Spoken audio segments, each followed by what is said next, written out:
Magandang hapon mga kabay.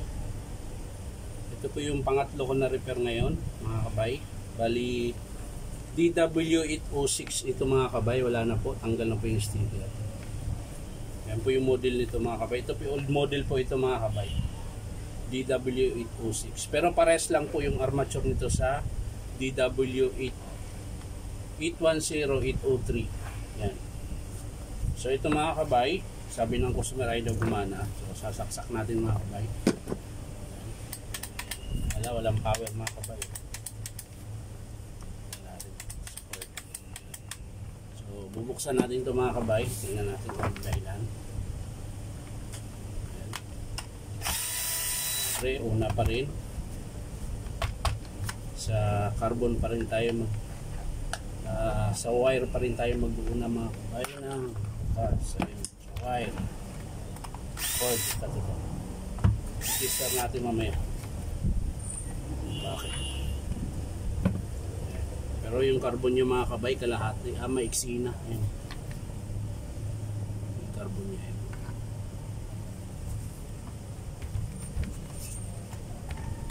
Ito mga kabay. Para matingnan natin ng maigi. Ayan.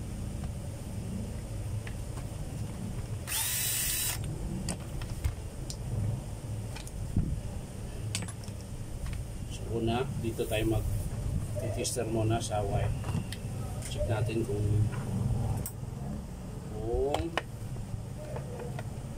meron bang wala.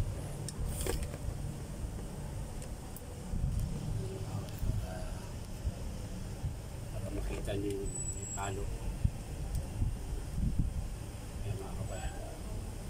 So, tester natin dito sa cord. Ayan.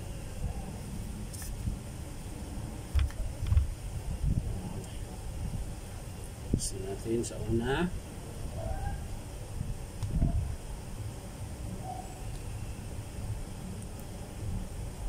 Ayan.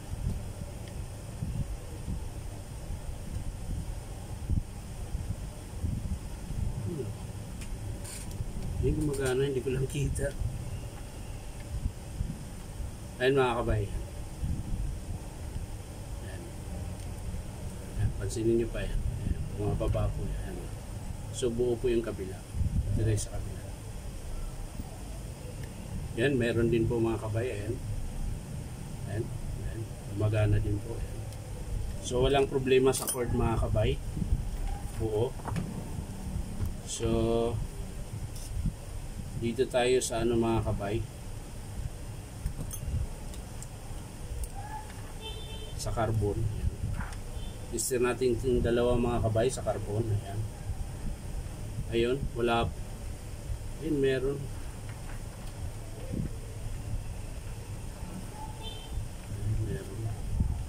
Meron po siya, kaso lang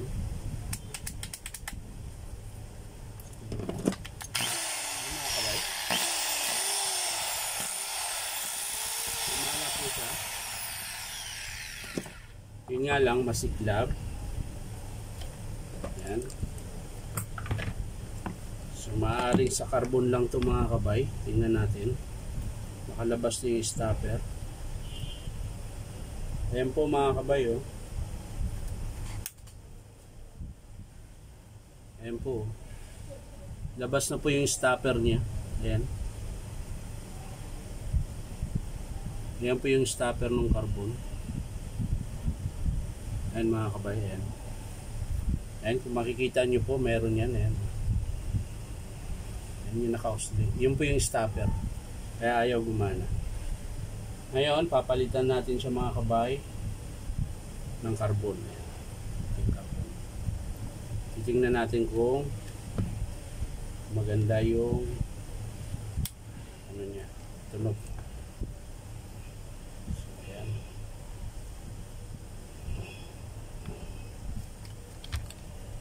Kabila mga kabay, ganun din. Gamitin natin. Ayan po, nagsino po.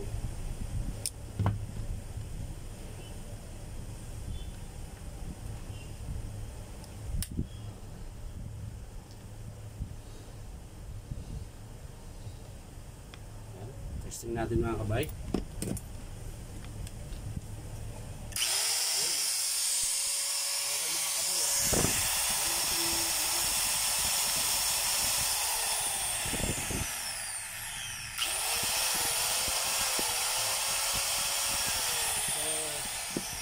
nasira niya mga kabay, ito lang carbon. Ito po. Yan po yung papalitan natin mga kabay. Pag in-approve ng customer. Tsaka cord protector. Ayan po. Wala na po. Punit na po yung cord protector niya. So yan lang po mga kabay. Maraming salamat sa panonood at palike and share na rin po. Bye bye.